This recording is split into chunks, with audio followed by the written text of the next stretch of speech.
L'avancée incontrôlable de la menace terroriste, le sud du Mali de plus en plus attaqué. Sali Diallo, une brave maçonne qui épate, son portrait assure dans ce journal. À l'international Côte d'Ivoire, 4 morts à Abidjan après de fortes pluies. Mesdames et messieurs, bienvenue au journal sur Djoliba TV News. Nous ouvrons ce journal avec cet entretien avec monsieur Aguissa Zouladeni Maïga. Il est secrétaire général du Trésor public du Mali, président du comité d'organisation du premier congrès couplé d'un colloque scientifique du 26 au 29 octobre 2021 à Bamako. Alors, monsieur Maïga, bonsoir et merci d'avoir accepté notre invitation. Merci de m'avoir invité. Voilà. Bonsoir également à vos auditeurs. Merci beaucoup. L'Union syndicale des travailleurs des trésors publics de l'UEMOA, USTTP-UEMOA, organise son premier congrès couplé d'un colloque scientifique du 26 au 29 octobre 2021 à Bamako. Alors, pourquoi ce syndicat? Pourquoi ce syndicat? D'abord, nous sommes de la même profession. Du trésor public de ces pays de l'UEMOA. Okay. Donc, on a jugé nécessaire de nous regrouper en syndicat, en une union. Et cela est venu, comme je l'ai dit tout de suite, de notre congrès à nous au niveau national, où nous avons invité les camarades des autres pays. Et là, on a fait un manifeste entre nous pour dire qu'on va créer ce syndicat qui nous permettra d'avoir un cadre où on pourra désormais se retrouver. Vous avez eu ce besoin de créer ce syndicat? Est-ce que vous vous sentez en insécurité?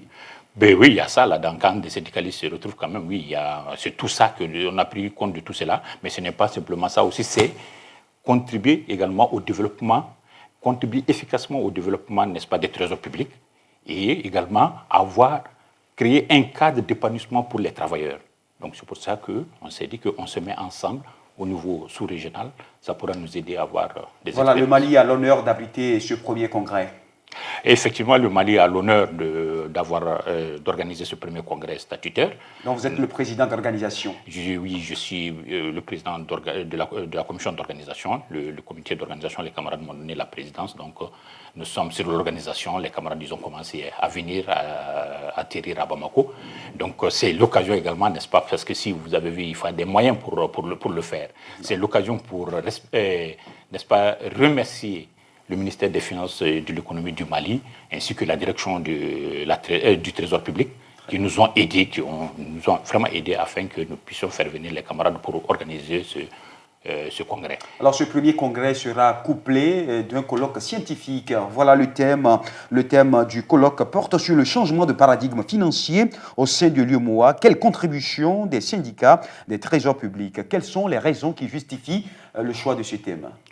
Les raisons qui justifient le choix de ce thème, c'est bien sûr, nous sommes aujourd'hui dans les réformes. Nous sommes dans les réformes des finances publiques. Et ces réformes, nous savons que ça rencontre des problèmes. Comme je l'ai dit tout de suite, en trésor public, donc on veut voir dans chaque pays qu'est-ce qui se passe, quels sont les boulots d'éternement, à quel niveau ils sont. Donc c'est pour ça que nous avons choisi ce thème qui est d'actualité aujourd'hui. Je dis bien les réformes dans les finances publiques aujourd'hui. Vous avez eu l'assentiment de tous les pays de la zone UEMOA?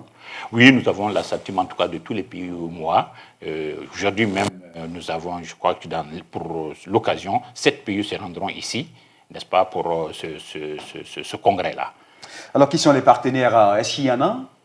Bon, les partenaires, ce sont nos différentes directions et nos différentes autorités dans nos pays, au niveau des pays, qui nous ont aidés, n'est-ce pas, tous, parce que le syndicat aussi, ça contribue au développement. Nous contribuons, n'est-ce pas, à la bonne marche, n'est-ce pas, de nos services publics. Donc, ceci dit, dans ce cadre, nous avons l'aide, n'est-ce pas, de nos différentes autorités. Très bien. Quelles sont les perspectives, les projets futurs du syndicat? Les perspectives, c'est renforcer notre organisation. C'est de bien asseoir l'organisation et que ça contribue, que ça marche à merveille comme nous le souhaitons. Donc ça, c'est la première perspective que nous avons. Nous allons discuter, revoir nos textes, n'est-ce pas, au niveau de ce congrès-là, revoir les textes, les mettre à jour, n'est-ce pas, et avec l'évolution de tout ça. Très bien. Alors, merci d'avoir accepté débattre de tout ceci avec nous. En tout cas, ce premier congrès statutaire couplé d'un colloque scientifique du 26 au 29 octobre 2021 à Bamako. Merci. Voilà, mesdames et messieurs, comme je l'annonçais dans les titres, la menace djihadiste prend de l'ampleur dans le pays et c'est dans le sud du pays que c'est beaucoup plus fréquent ces derniers jours. Un fait qui n'est pas nouveau selon notre analyste. Reportage, Aruna Salia connaît. Après la partie nord et centre, la gangrène du terrorisme s'empare de plus en plus de la partie sud du pays. Les localités comme Kouri, Yorosso et Boura ont été plusieurs fois attaquées. La toute dernière est celle de Blenjo, dans le Ganadougou. Leur présence dans ces localités n'est pas chose nouvelle, selon notre analyste. Les groupes ont démontré depuis 2015 leur capacité à opérer dans le sud, le centre et l'ouest du pays. Je crois qu'il y a eu des attaques en 2015 à la frontière avec la Côte d'Ivoire. Il y a eu cette Katiba qui avait été démantelée dans le cercle de Kadjolo. Voilà la Katiba de Suleiman Keita. Donc il y avait l'activisme des groupes dans les localités comme Misseni, Fakola et tout ça. La nouveauté selon lui, c'est leur volonté de s'approcher des grandes villes et agglomérations. Je pense que ce n'est pas une situation nouvelle. C'est surtout que ces groupes-là, au-delà des zones rurales qu'ils occupaient dans la plupart de ces localités-là, viennent de plus en plus en milieu urbain. Donc les principaux axes routiers, Bamako, Kaï ou encore Djema, en parlant aussi de l'axe Kenyeba. Ça, c'est véritablement la nouveauté. Vous avez rappelé aussi Nyono. Cette expansion de l'hydre du terrorisme se fait malheureusement sans aucun affrontement ni résistance de l'armée. La situation amène les populations à s'organiser autour des milices d'Onzo. L'association humanitaire Solidaris 223 a organisé ce samedi 23 octobre une conférence débat sur le cancer du sein. Objectif, informer l'opinion publique sur cette maladie et sensibiliser plus de femmes pour qu'elles se fassent dépister du cancer du sein. Les détails dans ce reportage signé Aminata Traoré et Malik Guitei. Depuis plusieurs années, au mois d'octobre, des campagnes de sensibilisation et de dépistage gratuits se multiplient à travers le monde. C'est dans cet état d'esprit que l'association humanitaire Solidaris 223 a initié cette conférence sur le cancer du sein. Et depuis 2 ans, nous avons commencé à lutter contre le cancer des seins parce qu'on a été affecté par le cas d'une de notre sœur amie combattante qui a finalement succombé les 2 juin des suites de cette maladie. Avant même d'aller chez un oncologue, un gynécologue, de savoir s'il y a un changement au niveau du sein. Voilà, la palpation permet au moins de détecter s'il y a une boule ou pas dans le sein. Dans notre pays, la lutte contre le cancer est un enjeu important. Médecins sans frontières s'associe à une campagne d'information et d'action dans le cadre d'Octobre Rose pour encourager le plus grand nombre de femmes possible à se faire dépister dans les structures de santé de la capitale. Pour nous, Octobre Rose, c'est vraiment l'occasion de rappeler des messages forts, de diffuser à la population via différents canaux que le dépistage est possible ici à Bamako. Le diagnostic est également rendu possible avec les différents moyens et les différents partenaires et qu'un dépistage tôt permettra une meilleure guérison. Le cancer du sein, on l'a déjà dit, est le cancer le plus important au Mali, tous sexes confondus, et frappe énormément les femmes. Présente à la rencontre, Tessie Madina Diallo, présidente de l'Amicale des femmes de Orange Mali, nous fait part de l'intérêt qu'elle porte pour la lutte contre le cancer au Mali. Ensemble, ce qu'on fait avec Solidaris, on mène des actions ensemble, des sensibilisations surtout par rapport au dépistage du cancer du sang et du cancer du col de l'utérus. Parce que le cancer, on ne peut pas dire non, ça ne peut pas m'arriver. Tout le monde est concerné, donc ça peut taper à ta porte à n'importe quel moment. Selon l'Agence internationale de recherche contre le cancer qui s'appuie sur le registre national des cancers du district de Bamako et des modèles épidémiologiques pour produire des estimations à l'échelle de la population du pays, en 2020, on estimait environ 2450 le nombre de nouveaux cas de cancer du sein au Mali. Restons toujours dans le cadre de cette conférence sur le cancer du sein. Notre reporter Aminata Traoré a rencontré le professeur Ibrahima Tekete qui donne des précisions sur l'état d'avancement de la lutte contre le cancer du sein au Mali. Alors, il faut savoir que le gouvernement de la République du Mali accorde une grande importance à la lutte contre le cancer. Quand vous prenez notre plan stratégique de lutte contre les cancers qui couvre la période 2018-2023, 45% des ressources sont allouées au cancer, premièrement.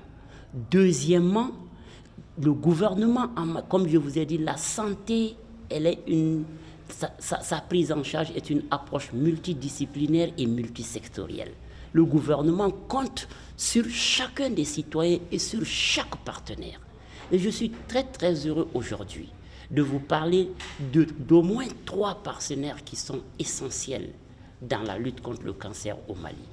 Vous avez la présidente de l'Amicale des femmes d'Orange Mali qui travaille en partenariat avec le ministère de la Santé depuis 2016 sur un programme spécial qu'on appelle le programme Week-end 70, en faisant en sorte que les structures de santé puissent faire du dépistage gratuit dans le district de Bamako chaque vendredi et chaque samedi, dans le but d'avoir une couverture d'au moins 70% en dépistage du cancer du col et du sein. Et ce programme, quand on commençait, la couverture était inférieure à 15% dans le district de Bamako. Aujourd'hui, je peux vous dire que nous sommes à au moins 58%. J'ai le plaisir de vous parler de ce que Médecins sans frontières France fait aujourd'hui au Mali. Ils sont venus se greffer sur le programme Week-end 70 parce que dans la prévention, nous prenons en charge les lésions qui précèdent le cancer. L'Université internationale d'excellence UE, l'Université de l'Institut de hautes études de Paris, IHE, et l'Institut tunisien des administrateurs, ITA, viennent de signer une convention de partenariat. La cérémonie de signature de la convention s'est tenue ce jeudi 21 octobre dans les locaux de l'IUE. Suivons le reportage de Aïssata Traoré et de Moussa Tembini. Cette signature de convention entre ces différents établissements universitaires rentre dans le cadre de la mise en place des programmes d'excellence et de soutien des étudiants dans la quête d'emploi et de création d'entreprises. Alors nous venons de signer une convention avec l'Université internationale d'excellence dans le cadre bien entendu de la mise en place d'un programme d'excellence, 2 programmes d'excellence. C'est aussi pour accompagner les étudiants dans leur quête de recherche d'emploi et de création d'entreprises et de créativité, bien entendu. Nous sommes aussi là pour participer à l'évolution et au développement de l'enseignement dans cette université qui apparaît très dynamique et qui est vraiment très ouverte sur l'international. Selon le président de l'Institut tunisien des administrateurs, ce partenariat est un grand apport pour l'UE en général et pour les étudiants en particulier qui recevront une formation de qualité, facilitant ainsi les opportunités sur le marché de l'emploi. Ce que nous allons apporter, c'est vraiment une approche, je dirais, pratique, empirique, professionnelle de la formation universitaire. Aujourd'hui, donc, il faut relier l'université au marché de l'emploi. Il faut que l'université forme des diplômés qui soient employables. Et nous, l'Institut tunisien d'administrateurs, on représente les administrateurs de sociétés et de banques et nous allons contribuer à créer une certification des administrateurs de sociétés et de banques au Mali. Quant au recteur de l'UE, cette convention entre dans le cadre de la double diplomation qui permettra aux étudiants d'avoir 2 diplômes la même année. La convention rentre dans le cadre de la double diplomation et pas mal d'autres choses. Quand on parle de double diplomation, c'est pour permettre à nos étudiants d'avoir 2 diplômes la même année. Étant à l'UE, ils auront un diplôme malien, mais ils auront la possibilité d'avoir un diplôme international du groupe IHE. Et ce n'est pas seulement l'IHE, parce que très bientôt nous comptons signer d'autres conventions avec d'autres partenaires tunisiens et français. Voilà, c'est dans ce cadre-là qu'on a organisé cette cérémonie. Avec ces différents partenariats, l'année scolaire 2021-2022 sera prometteuse selon les responsables de l'Université internationale de l'excellence. Dans les perspectives, il est prévu des bourses d'études aux meilleurs étudiants de l'établissement afin de les encourager et de créer la culture de l'excellence. À présent, l'image du jour consacrée au Fouta Djallon. Le Fouta Djallon est un massif montagneux en Guinée, principalement habité par des populations Peuls. Le territoire du Fouta Djallon est constitué de savanes arborées, Forêts ouvertes, forêts galeries et vastes plaines sillonnées de nombreux cours d'eau dont l'action millénaire est à l'origine à de grandes falaises et de nombreuses chutes d'eau. Surnommé le château d'eau de l'Afrique de l'Ouest, d'importants cours d'eau d'Afrique occidentale y trouvent leur source. Le Tinkiso, affluent du Niger, le Sénégal, la Gambie, le Koliba, le Kogon, avec une superficie de 81 952 km² et une altitude moyenne de 1000 mètres, cette région de plaine et collines culmine au mont Laura. Cette zone est particulièrement favorable à la production de fruits, mangues, agrumes, papayes, avocats, bananes, goyaves et plusieurs autres productions potagères. Dans l'ensemble des terres cultivables sont produits le folio, le riz, la pomme de terre, l'oignon et l'arachide. La plus grande ville de la région est Labé. Les autres villes sont Pita, Mamou, Dalaba et autres. Suivons à présent l'actualité internationale avec Oumou Makalou. Des pluies diluviennes se sont abattues vendredi sur Abidjan, capitale économique ivoirienne. Elles ont tué au moins 4 personnes et 2 enfants sont portés disparus après avoir été emportés par les eaux.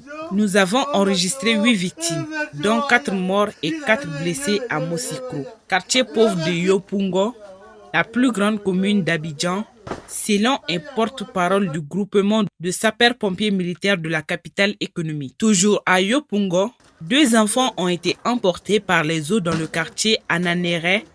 Nous sommes à leur recherche, a poursuivi la même source, faisant état d'importants dégâts matériels. Des images circulant sur les réseaux sociaux montrent la puissance des eaux emportant tout sur leur passage.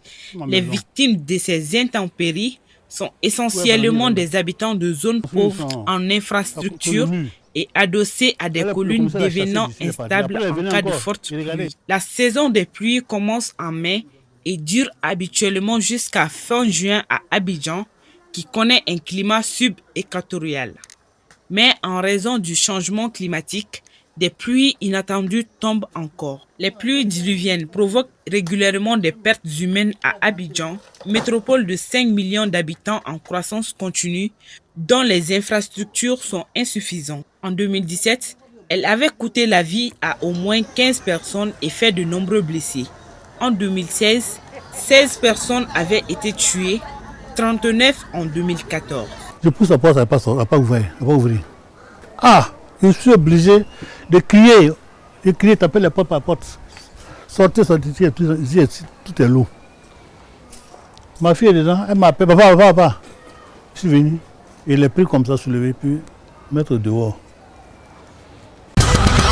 Le Qatar inaugure en grande pompe le 5e stade qui accueillera la Coupe du monde de football 2022 avec un match d'envergure nationale dans le cadre de la Coupe de l'émir du Qatar. Le stade Al-Toumama, situé à 12 km de la capitale Doha, pourra accueillir 40 000 spectateurs.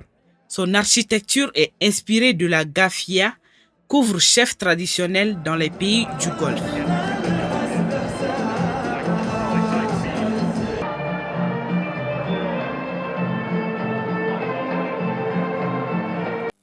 Je l'ai évoqué dans les titres, elle s'appelle Sali Diallo, brave et courageuse, cette maçonne qui fait le même boulot que les hommes sur les chantiers en construction. Ce métier considéré par d'aucuns comme un travail dédié aux hommes, la jeune dame le pratique avec admiration et détermination. Notre reporter Adama Sanogo s'est intéressé à sa vie.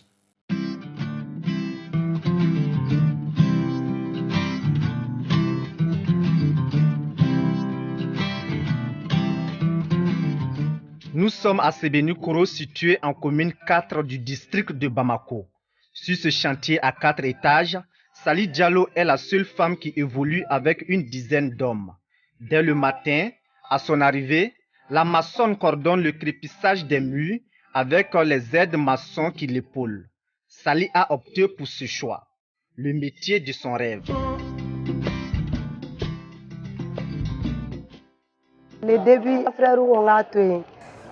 Mes grands frères m'ont dit de laisser ce métier, mais je n'ai pas voulu. J'aime vraiment ce métier.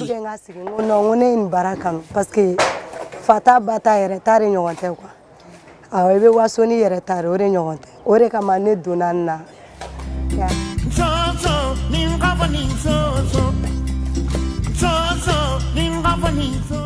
Un métier décrié par sa famille et les autres, mais elle n'a jamais baissé les bras. Bon ma degunba sɔrɔ n ye degun min sɔrɔ n'a kɛra mɔgɔw ka kuma ye bon. Beaucoup de gens me critiquent en disant que ce métier n'est pas fait pour les femmes. Je ne les écoute pas. Bon olu ye kɛnɛmako ye quoi ne t'olu lamɛn parce que n'i ye min kanu o y'o de kanu. Même mes frères se sont imposés. Je leur ai fait comprendre que j'aime ce métier. Kounsoun Konate, un des collaborateurs de la jeune dame, reconnaît en elle une femme passionnée par son boulot. Chacun cherche son pain quotidien. Sali aime énormément son métier. Et depuis le jour où elle a commencé à travailler avec moi, je n'ai jamais remarqué un défaut de sa part. Le patron du chantier ne dira pas le contraire. Pour lui, la Benjamine de la famille Diallo est une bonne élève qui apprend vite.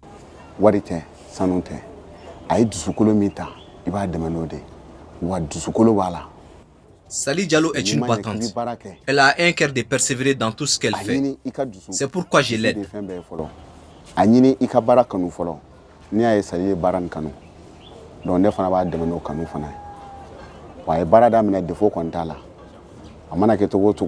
Elle travaille bien sans défaut et sans se plaindre.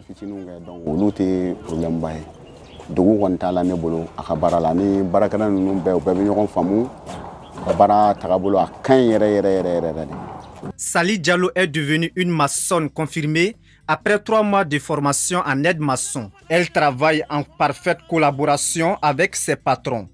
Pour une journée de travail, Sali est rémunérée à 5 000 francs ou 6 000 francs CFA.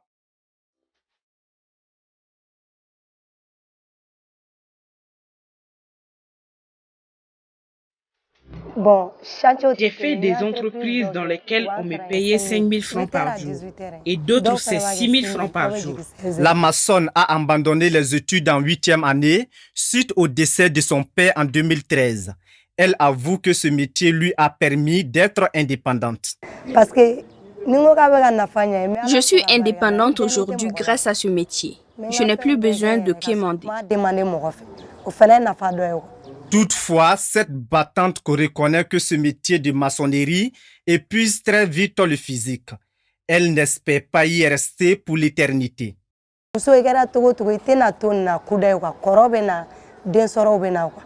La femme ne peut pas faire ce métier éternellement parce qu'il demande plus de force. Dans le futur, je ne compte pas continuer.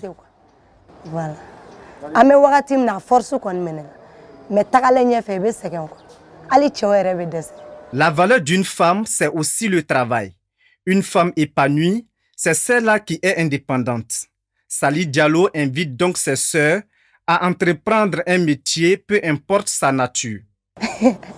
Bon, ne kɔni bɛ min fɔ n grand sœur ni n petite sœur ye bɛɛ ka dɔ kɛ wa y a pas sous métier foyi tɛ c'est le travail qui paie.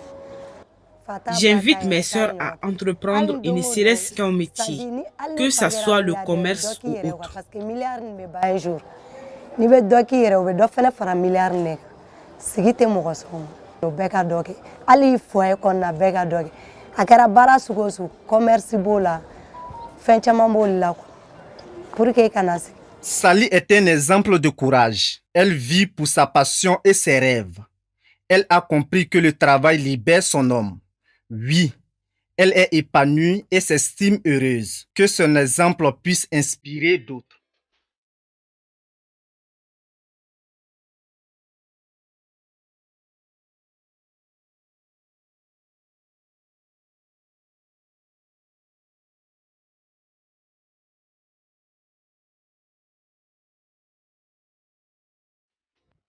Un mot de culture dans cette édition. La compagnie Nama, spécialisée dans l'art de la marionnette, a représenté le jeudi 21 octobre 2021 des spectacles issus de sa dernière formation à l'endroit des jeunes femmes maliennes et de la sous-région à la fabrication et à la manipulation des marionnettes ainsi que la création de spectacles de marionnettes. L'objectif de cette initiative est de les encourager à s'intéresser à l'art de la marionnette. Reportage Youssouf Kone et Bakoroba Niari.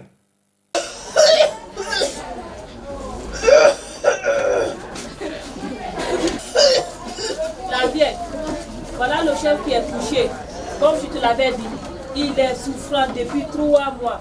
Engagée depuis 6 ans dans la formation des jeunes à l'art de la marionnette, la compagnie Nama entend encourager les femmes à s'intéresser à cet art et contribuer à leur insertion professionnelle, comme en témoigne cette formation à la fabrication et la manipulation des marionnettes. Lancée mi-août 2021, cette formation a vu la participation de 16 femmes marionnettistes âgées entre 18 et 30 ans, dont 8 maliennes et 8 autres issus des pays de la sous-région, à savoir le Burkina Faso, le Togo, la Côte d'Ivoire et la Guinée. Ça fait maintenant 3 mois qu'on est ici. L'atelier de formation de l'art de la marionnette uniquement pour les femmes cette année. Pourquoi cette formation? Parce que vu dans notre culture, les femmes étaient vraiment exclues dans cet art-là. Le nouveau style que nous on a, tout le monde peut le faire. C'est pour ça qu'on a initié uniquement vraiment cette année pour former les femmes à l'art de la marionnette. Il y a eu 4 différents formateurs qui sont passés. Chaque formateur a amené sa manière de création. Durant les 3 mois de formation, les jeunes ont créé 4 spectacles à partir de la récupération. Il s'agit notamment des spectacles de marionnettes de table et des marionnettes habitables. Et c'est un projet vraiment qui va donner encore de plus au niveau artistique. Et avec les dames, j'ai vu leur énergie, comment elles se sont impliquées, comment ils ont approprié les projets. Ce n'était pas facile, mais aujourd'hui, je peux dire bravo à eux. Elles ont vraiment réalisé de bons spectacles. Au-delà de la fabrication et la manipulation des marionnettes, les jeunes ont également bénéficié des formations en écriture et la création de spectacles. Cette formation a été un plus pour nous, car on vient d'acquérir beaucoup de connaissances. La formation ici avec Escondé, ça a été un plus pour moi, car une fois au Burkina, je vais essayer d'initier ce qu'il nous a montré. Notons que les spectacles issus de cette formation seront représentés au festival à rendez-vous chez nous, du Burkina Faso, du Togo, du Mali et de la Côte d'Ivoire. Mesdames et messieurs, cette édition s'achève ainsi. Merci à vous de l'avoir suivi. Très bonne suite de nos programmes sur Joliba TV News.